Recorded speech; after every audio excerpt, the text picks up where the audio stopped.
રાજકોટ વિભાગના યજમાન પદે મહાસંઘ દ્વારા 5 વિભાગોનો એક દિવસીય જોનલ અભ્યાસ વર્ગ રાજકોટ ખાતે શ્રમ સાધના કાર્યાલય ખાતે યોજવામાં આવ્યો, જેમાં રાજકોટ, જૂનાગઢ, અમરેલી, ભાવનગર અને જામનગર વિભાગના કુલ 118 કાર્યકર્તાઓએ ભાગ લીધેલ, જેમાં પ્રશિક્ષક તરીકે મહાસંઘના કાર્ય અધ્યક્ષ શ્રી જગદીશભાઈ પટેલ દ્વારા કાર્યકર્તાઓને પરિવહનને લગતું ખૂબ અગત્યનું પ્રશિક્ષણ આપવામાં આવેલ। સદર અભ્યાસ વર્ગમાં મહાસંઘના પ્રમુખ શ્રી પ્રદીપસિંહ મૈડા દ્વારા સંગઠન અંગે ચિંતા અને ચિંતન વિષય લીધેલી, સાથે એડીજીએસ ઉમેશભાઈ બખતરિયા પણ ઉપસ્થિત રહેલ। Bureau report Vijaysinh Sodha Parmar. ઈશ્વરની સાક્ષીએ સોગંદ લઈને વચન આપું છું કે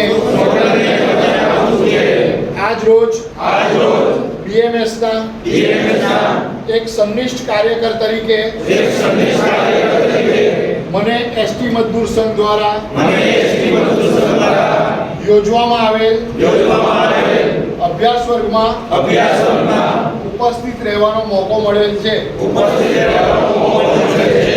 ત્યારે હું ખાતરી આપું છું કે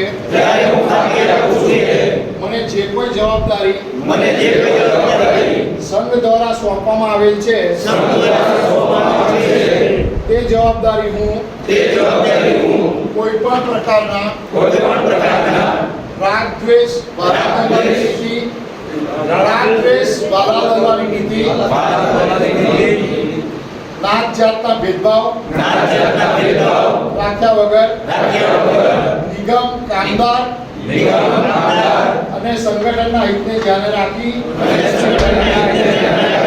નિષ્ઠા, પ્રામાણિકતા અને નિડરતાથી નિભાવીશ। મારી સમક્ષ વિભાગ, ડેપો કર્મચારીઓ જે કોઈ પ્રશ્નો, મુશ્કેલીઓની રજૂઆત કરવામાં આવશે તેમાં પણ હું મારી પૂરી નિષ્ઠા, પ્રામાણિકતાથી તે પ્રશ્નો, મુશ્કેલીઓને વાચા આપવાનું અને તેના નિરાકરણ લાવવા માટે પ્રયત્નશીલ રહીશ। તેમજ મારાથી સંગઠનને કોઈ પણ પ્રકારનું લાંછન લાગે તેવી કોઈ પ્રવૃત્તિ કરીશ નહીં।